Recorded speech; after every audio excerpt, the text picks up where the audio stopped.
नमस्कार साथियों। राजस्थान में 8 फरवरी 2024 को उप मुख्यमंत्री व वित्त मंत्री दिया कुमारी जी ने अंतरिम बजट पेश कर दिया है। 2003 के बाद पहली बार वित्त मंत्री ने बजट पेश किया है। 2003 से 2023 तक मुख्यमंत्रियों ने ही बजट पेश किए हैं और यह नई सरकार का पहला अंतरिम बजट है। इसके तहत उन्होंने कई प्रकार की घोषणाएं करी हैं। जिस प्रकार बजट को देखकर यह लगता है कि वह एक घोषणा पत्र हो सकता है। अगर यह सारी की सारी बातें, सारी की सारी घोषणाएं अगर सही होती हैं, सत्य पटल पर आधारित हैं, तो यह बहुत ही अच्छा बजट है और अन्यथा तो यह केवल घोषणा पत्र ही बनकर रह जाएगा। तो उन्होंने, नई सरकार ने जो बजट घोषित किया है उसमें है, जो घोषणाएं की गई हैं वो युवाओं के लिए 70,000 नई सरकारी भर्तियों को निकाला जाएगा, जो कि एक महत्वपूर्ण घोषणा है युवाओं के लिए। और इसके अलावा पेपर लीक को रोकने के लिए कमेटी एसआईटी का गठन किया जाएगा और उनको सज़ा का भी प्रावधान होगा।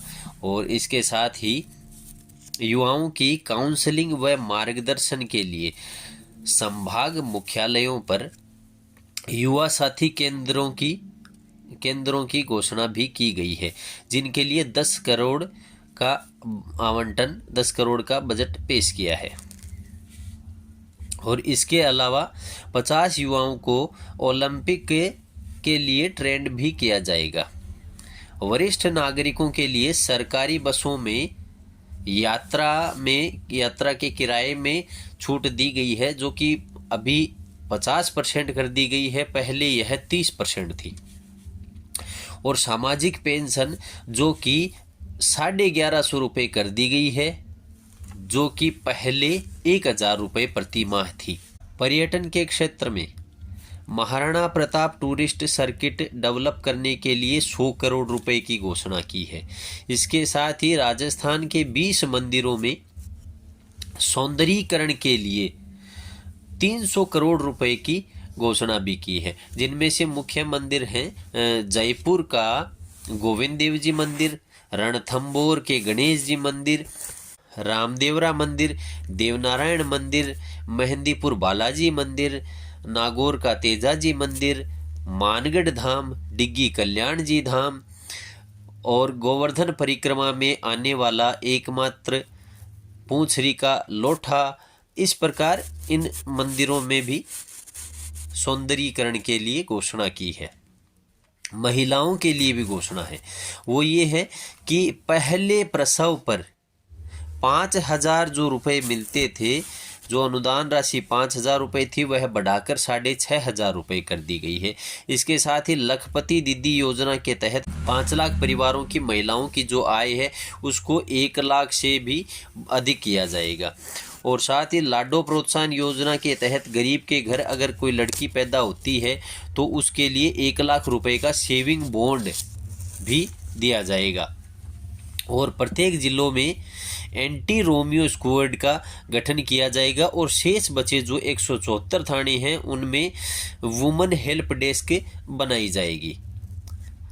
और जो छोटे रेहड़ी पटरी या स्ट्रीट वेंडर जो हैं उनके लिए एक पेंशन योजना का ऐलान किया है, जिसके तहत अगर वह 100 रुपये प्रति माह का भुगतान करते हैं तो जब वह 60 वर्ष प्राप्त हो जाएंगे तो उसके बाद उन्हें 2,000 रुपये प्रति माह की पेंशन मिलने लग जाएगी।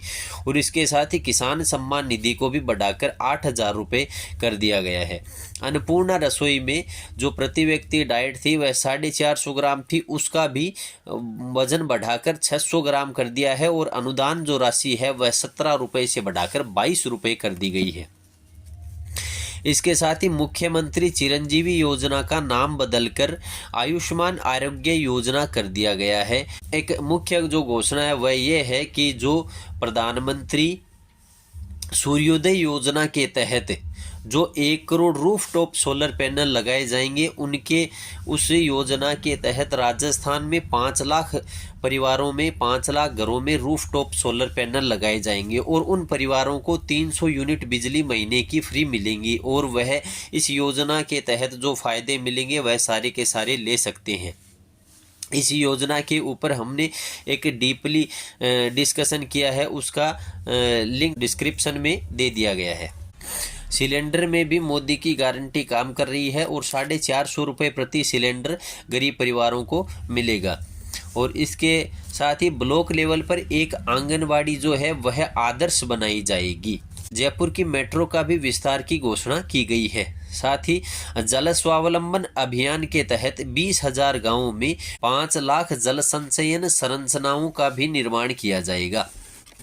और 31 मार्च 2023 से पहले जिनका बिजली कनेक्शन कट चुका है, उनको बिना किसी ब्याज व बिना किसी पेनल्टी के अतिरिक्त कोई भी पेनल्टी नहीं लगाई जाएगी। उनको 6 माह के अंदर अंदर किस्तों में जो मूल जो बकाया राशि है उसका भुगतान करने की भी छूट दी गई है। और इसके साथ ही केसीसी किसान क्रेडिट कार्ड की तर्ज पर जो परिवार जो खेतीहर किसान डेयरी फार्म के ऊपर ही आश्रित हैं, उनको गोपाल क्रेडिट कार्ड के तहत शॉर्ट टर्म लोन दिए जाएंगे बिना किसी इंटरेस्ट के 1 लाख रुपए तक की लिमिट के।